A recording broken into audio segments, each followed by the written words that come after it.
astui kohti loppuaan ja vihdoin koitti elonkorjun aika. Taivas muuttui iltaisin viileän ja suloisen kuuvaksi ja syväksi. Ilmassa oli raikas tuoksu ja yöt olivat lämpimän haltovia ja kosteita. Karhu ilmoitti sudelle ja ketulle, että oli kiireesti lähdettävä viljaa leikkaamaan, sillä se odotti jo korjaajansa kullankeltaisena ja raskaana.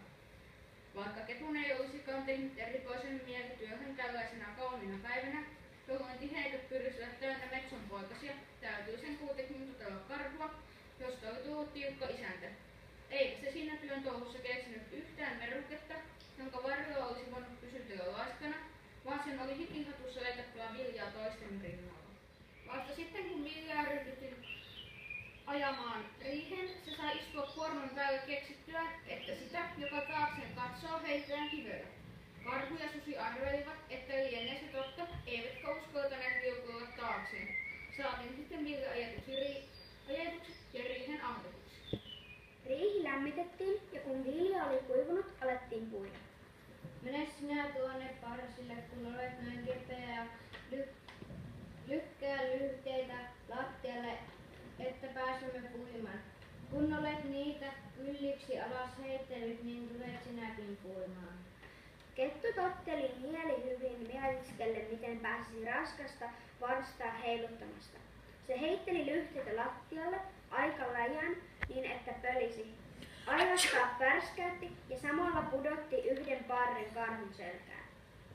Mitä sinä niitä parsia pudottelet?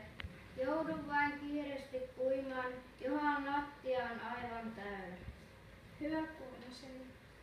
Minähän yritän täällä voimieni takaa parsia pidellä, kun ne ihan väkisin meinaavat päälleni tippua. Puikaa te, langat kuomat yksinänne, niin minä täällä parsia pitelen. Toiset eivät halunneet enää parsia niskansa ja tyytyivät ketun ehdotukseen.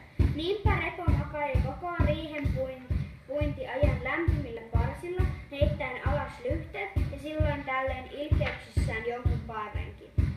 Ne kun olivat mukamas niin painavia, että väkisinkin kynsistä kirkoilivat. Välillä se siellä itsekseen jopa laulelikin, mutta karhu ja susi puivat hikihatuissa ja saivat työn valmiiksi, ja niin oli riihen lattialla pian 3 kasaa.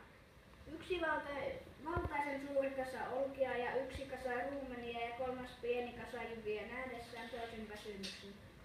Kyllä olikin jo aika viljojen loppua. En olisi jaksanut yhtään enempää siinä yhtäkkiä myöten raskaita parsia pidellä. Koitas veliseni, kuinka oot sen hikinen. Karhu koetteli ketun otsaa ja olihan se hikinen, kun oli Repo kuumen riihen parsilla maannut. Hikinen näkyy olevan. Hyvä on, että olet sinäkin osuutesi tehnyt, mutta kuinka tämä sota oikeudenmukaisesti jaetaan? Helppohan hyvät kuollut tämä jakaminen on. Tottahan toki ne, jotka suurimman osan työstä ovat tehneet, saavat isoimman osan. Näkyykö minua täältä? No ei näy. No näkyykö minua täältä?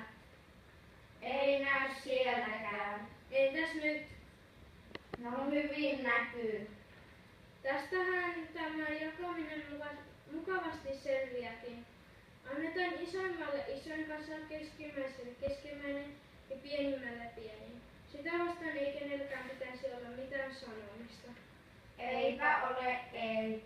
Tyytyivät siihen toisetkin ja niin oli vilja jaettu. Karhu kokosi olpensa ja susi ruumenensa ja kettu jyvänsä ja kukin vei osansa talteen.